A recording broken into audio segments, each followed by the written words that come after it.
So, I guess it's my turn. You know, both of you guys have been firsthand participants in some of my projects. That's true. This spring, the LS K10 was sold down the river. Made a couple dollars on it. Sold the 72 LeMans. Made quite a few dollars on that. And it was actually to the second person that even came and looked at it. And he came clear up from Kentucky. Wow. The first guy that wanted to look at it, I went down to a Pontiac. They had a swap meet. And this was before the whole Rona stuff was hitting hard. I think the state had just shut down. Oh, really? I think they had just shut down the DMV and stuff. So later March then, early April then. Yeah. Yeah. So the first guy I went and took it to, because, I was asking $10,000 for the car. He looked it over, saw the 2 spots of cancer above the frame rails in the trunk, which every A body gets. There's not an A body in the world that hasn't either had that replaced or it's still there. Just like mine. It was still there. It wasn't rusted through, but there was rust. You could tell when you started poking it's going to poke through, but above the frame rails in the trunk. This dude saw that and lost his mind. You're asking $10,000 for a car with rust. Yeah, you're not going to find a better price on this car. Right. You're gonna, solid body, good paint job. The interior is fantastic. Oh, suspension was killer. Yeah. Oh yeah, full pro touring setup on it. It had all that Edelbrock suspension stuff that they don't even make anymore. Numbers matching engine. This guy lost his mind over a little bit of rust. I was like, all right, whatever, dude. He's like, I'll give you like $5,000 for it. I'm like, you're out of your mind. Out of your mind, bro. So I took it home. A week later, it's gone down in Kentucky. The K10 was a little bit more difficult to sell. Didn't those guys end up coming down from Michigan? For the K10. Yeah. They're 500 miles away. Wow. Or was something close to it, 400 and some miles away. And on the phone, he's like, so you think it'll make it back? That's still my favorite part of that story. He's like, you think it'll make it back? I was like, well, that engine's only got about 50,000 miles on it. I mean, it was a pullout from when you worked at Saturn. Yeah. And it sat on a stand for... Well, that was their fault. You got in trouble for nothing. Yeah, but still, it's still a mega deal even looking back at it now. Even had to, add some to the price I even told you that was still a mega deal. Oh, yeah. It was like $425 out for the door. like a 70,000 mile 5.3 of a truck. Running. It was one of those... It was like $350, something like that. If I recall right? It was like 300, yeah, it was 350 is what they quoted for you, and I came to pick it up, and the cashier lady flipped her lid and got mad. That was the the parts manager. Screw him. Oh well, yeah, no big deal. Right. Anyways, there was no reason for that engine not to make it up there. Yeah. I mean, I'd put new cam, new valve springs. I had the carbureted intake on it, MSD ignition. I mean, that motor was a good motor. It was probably about... Well, it was supposed to go in the LeMans. It was. But then it went in the truck, which was still fine. Still worked. Right. Worked well. I still have the Vortec Head 350. Right. Sitting on a stand now, and I don't know. That'll probably... You still have that 460 Ford? Oh, yeah, we're going to get to that. Yeah. I'm just talking about the projects that have made their way... Let's talk about Kyle's ugliest car he's ever owned.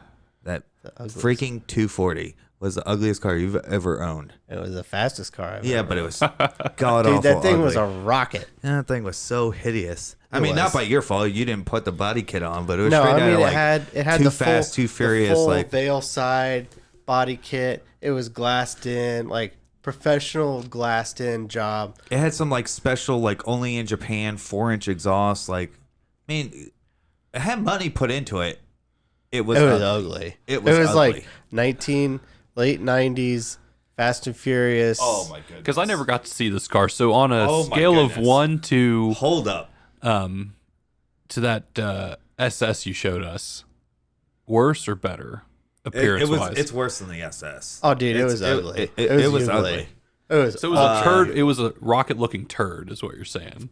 I mean, it moved. So when it pulled into our car hangout that we used to do, people would automatically think, oh, this is one of those, looks only cars. So, and I'd never pop my hood to let people know what was actually under there. So we would run, and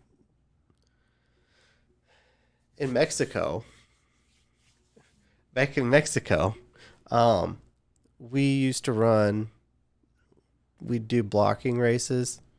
So we'd do 20 digs? Right. I don't know if Andy was ever with me. I ran an LS 6-speed Corvette. I don't know what he had under the hood, but he thought he was going to make some easy money.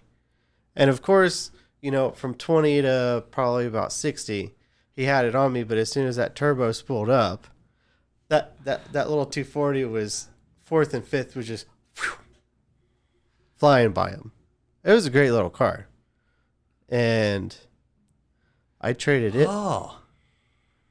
I forgot all about your Jeep. Looking through your freaking timeline. I forgot about your Jeep. R.I.P. the Jeep. There are so many stories, even within the past Jeep. 6 months, that can be said about that Jeep. Hold on. I'm still looking for that 240. There's got to be a picture somewhere. But I traded that 240 for the 6-speed LT1 Trans Am. That had the built. Oh my God, here it is. It was hideous. I'm not much of a foreign guy. That's even a generous picture. Let me see if there's any less generous. I'm not really a foreign car guy, but oh my God, here that it is. I hope these can get put in for your viewing pleasure because I have to. Oh my God. It was awful. It was awful. The work is so good, but it's so ugly. It's so ugly. It is. Ooh, that's rough. I don't even remember. That was after you painted your wheels. Because it did not have those black painted wheels. Yeah, it had silver wheels on it. Just had and polished it made it look wheels. even worse. Like, the black wheels made it look a little bit better, but those silver wheels that were on it were awful. Would have looked atrocious. Oh, dude, it was so bad. So we're not going to get way back into the history. Maybe one day we'll do a timeline of, the project cars.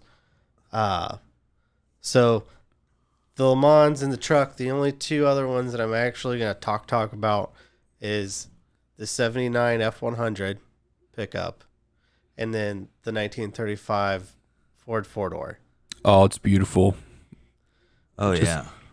Oh. So what the plan was to actually be doing shop videos about that at this point right now.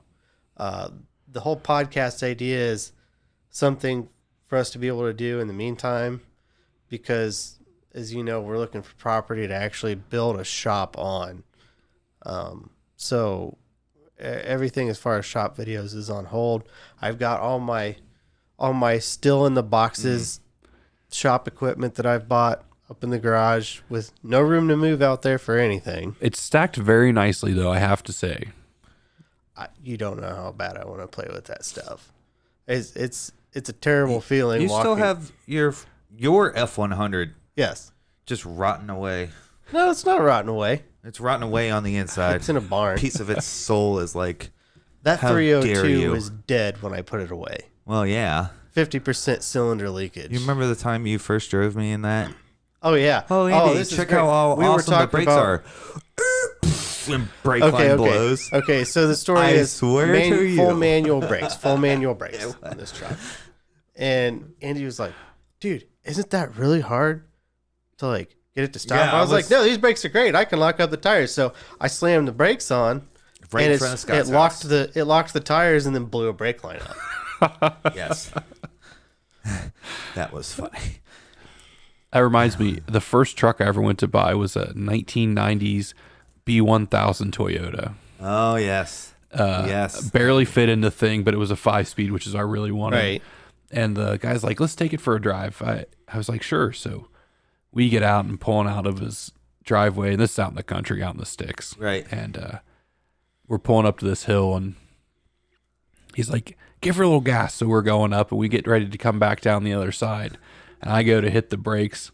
Not one, 2 brake lines, both front brake lines gone. No way. Disintegrated into nothingness. Oh, man. So I'm downshifting, praying to God we can stop. And I hit the e-brake and we finally stop. And he's like, so you still want to buy it? Oh, yeah. And so, didn't those have like this like weird pull thing? Yes, they did. Like a pull and twist e-brake thing? Yeah. I remember. Yeah. For the record, when you've never used one before and you're panicking, it doesn't work. So we're going to talk about the plans for the Ford truck. 2-wheel drive Ranger, long bed. Not a lot of options what you can do with it, but I do plan on lowering it down. We're going to channel the back a little bit so I can get some wider tires back there. I've got I think it's a D1 VE 460 internally balanced block up in the garage. I've also got a C6 transmission for it. So Race truck. Yes, race truck. I'm not doing the overused cliche farm truck style with it. I'm actually going to do the body work. It's going to have good paint on it. And it's just going to be a good street strip fun truck. Hey, I thought wasn't you that did the spray painted flame thing on there?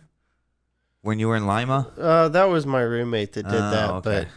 but that was around when you were in Lima though, right? When you right, I painted did the base. I did the base black. layer. Right, That right. hot rod flat, Yeah. Yep. whatever it is, or hot rod semi gloss, whatever it is. So it had a little bit of a sheen, and then they did some ghost airbrush flames on the front of the hood, and that was just because the paint was.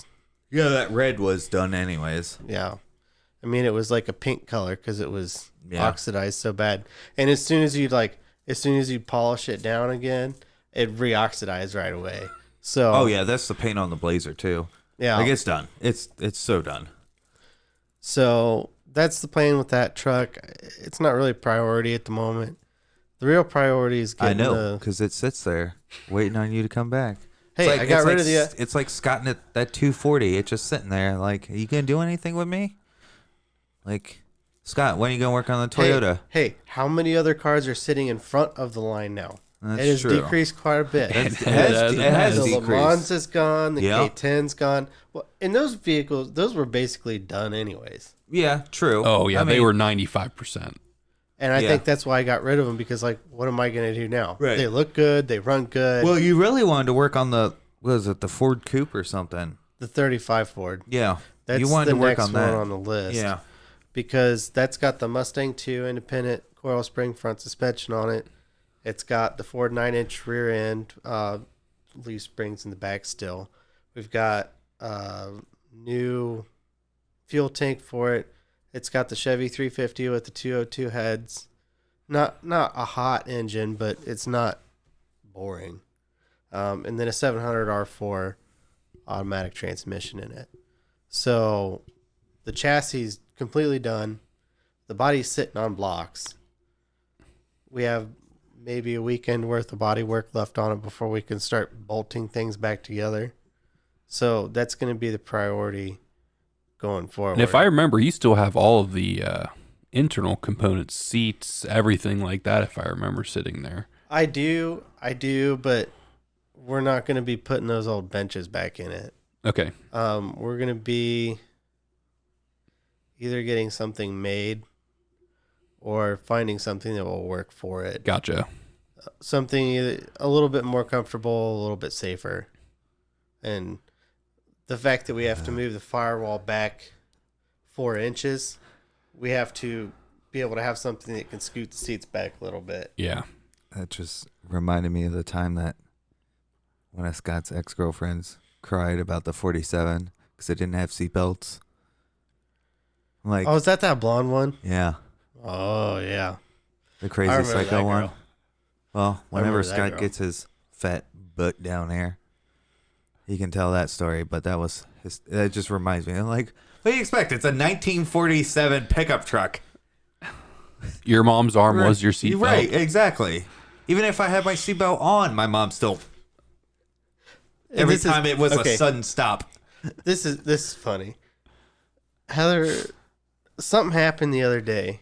she had to slam her brakes on real quick, and she like reached out She did across. the mom thing? She did the mom thing with me, and I looked at her and was like, "What are you really gonna be able to do? What are you really gonna be able to do besides get your arm broken by the that airbag?" sentimental, like, It's how you know she instinct. loves you. Right. That's the true test. The That's fact what she you need to. That's the true test. Like now I'm just gonna use that as a criteria for marriage. So, but Like now some girl I'm just gonna date. Like if she does the mom thing, then she really cares. Well, now here's the real question though. Are you sure she wasn't trying to unbuckle you? Oh, And she was just a little there's she was a just a plot little twist. high Oh, right. because She swung high, meant to go low and hit the. I the mean release. the world may never know, and Right. we'll have to ask Heather for her opinion. See you, bro. Right. Ejecto seat, cuz just like Fast and Furious, except for you're going out the windshield this time. That's great. So yeah, basically those are my projects. People keep asking how much I miss the LeMans. To be honest, I didn't really drive it that much the last couple of years. We rode in it since I've known you 3 times. We've driven it a while. When you first got it, we were rocking it pretty heavy. But then Oh yeah, I it was kinda all the time. But then something happened. I want to say like either job wise or something happened, and you kind of sat it down for a minute, and then we finally. No, it's when you got the truck. That's when the poor LeMans. no, the LeMans had been sitting for a couple of years before. But I'm that. saying like I guess the nail in the coffin to the LeMans was getting the truck and putting the LS in the truck instead of the LeMans. Well, the only reason that the truck got the LS was because I've got a rod bearing that I gotta get. and also your mom Addressed. wanted her garage back. Yeah. Well, no, the LeMans was here. Yeah, but I thought And it I was, was here- I thought it was at your mom's for the longest It time was. too. It was. But the LeMans was here for 2 years. Yeah. Oh, And yeah. I drove it maybe 4 times. And I say 3 of them were with me. We went to get gas, and then we took it out one Well, you night just- to a car show. Things over time, you lose interest. You know, things happen. I mean, it was great. It's a great car. Right. I loved it. It was fun to drive. It handled like a brand new car. That's true. And it was, growing up, it was my dream car. But the issue with it is once I had it for a while, I'm like, You kind of get bored of it. Well, and your dreams change and your tastes change. That's and- true too. yeah, because I'm even at the point where I know I've got the space to have another hot rod or sports car of some sort. I don't even know what I want to have. Like, I get on Facebook Marketplace now, and I just cruise looking at cars, and I'm like, well, that'd be fun to have for about 5 minutes. There's literally nothing on the market right now that I want. I remember before you got your current truck, I remember you were looking at some import. R33s. There, I we think. thank you. No, I- 32. Oh, The original. R32s. Yeah. I was looking at them, and That's it would right. be really cool. It would. I would love to have that car, that all-wheel drive, straight 6. It's another Nissan, because I like Nissans. I just can't justify, it would spend 20 grand on shop equipment or spend 30 grand on a GTR. Now, that shop equipment that I bought, I'm going to be able to build whatever I want. And you can make money back from having it. Oh yeah. Well, I mean, just that TIG welder I got. All the stuff all I have to do is set up a couple jigs and design a couple, easy to replicate parts. And as long as I, get back up to practice on welding again, I can start doing some fun stuff. Yeah. But I totally forgot. I totally forgot about the new truck. Well, the new truck, the 89 K2500. Yeah, you got that. I got a Even deal had on that. The TA for a while. The Jeep. Well, I feel like there was one other one, but maybe not. We'll get into the history Right. on another day. But the Yeah, only because I've had a couple doozies. right. Woof. So the only other project that I have besides the classics, well, I guess is another classic, is that 89 2500. It was originally a 350 5-speed heavy half, but somehow it's got a 305 in it right now, but I've got another 350 that, it's not going to take anything for me to put the. I can give you one. It runs on 7.5 cylinders. Also, Jasper rebuilt it, so who knows what's going on internally with it. in that truck is the original safety light attached Oh yes, to the roof. It still works. I wish they still had it today. on the hood, under the other side of the hood. On the you other, mean. yeah. Yeah, it's still got The the what? safety light under the hood. Oh, if yeah, you break mine does down- not work, though. Mine's But got his it. works. I No, saw it there. And mine internally does not work. I have power and ground to it because I wanted it to work really badly. But there's somewhere inside, like the cord itself, because I have power and ground to the connector. And I know I changed the bulb with a good bulb, and I've got nothing. I saw it sitting there, and he And hadn't it's like noticed a it yet. freaking 5-foot cord, too. 4 or 5 foot cord. Oh, you could reach your whole engine Oh, yeah. compartment. It's a beautiful Oh, thing. yeah. Mine stopped. Mine is not working. I'm sorry to hear that. I know. Rip my hood light. If you've never seen one, you will wish that they were in modern cars. Oh yeah, They are so useful. Yeah. but it's pretty solid condition. It's had some body work done to it, but the body work was passable. I mean, it's steel. It's better looking than mine. It's they put steel back in there. And yours is 5 years older. Yep. Yours is an 88. Mine's a 93. And I've got... Woof, the rockers are... Woof. What rockers? Yeah, If I may ask. exactly. See, now that's what they replaced. Now you can put your finger back up in under there. You can feel where they didn't replace the backside of the rocker, so I only have the outside metal. The inside metal's gone. They cut it out, so it's just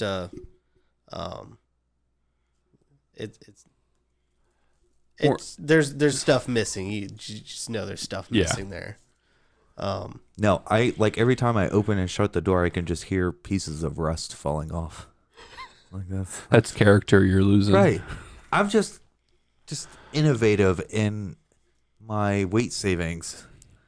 It's less work. Your fuel economy is going through my the roof. fuel economy and that poor Jasper crappily rebuilt 350 has to do less work. I'm You know just what's being nice, great being about nice to those it. OBS Chevy right now, though, is the prices on them.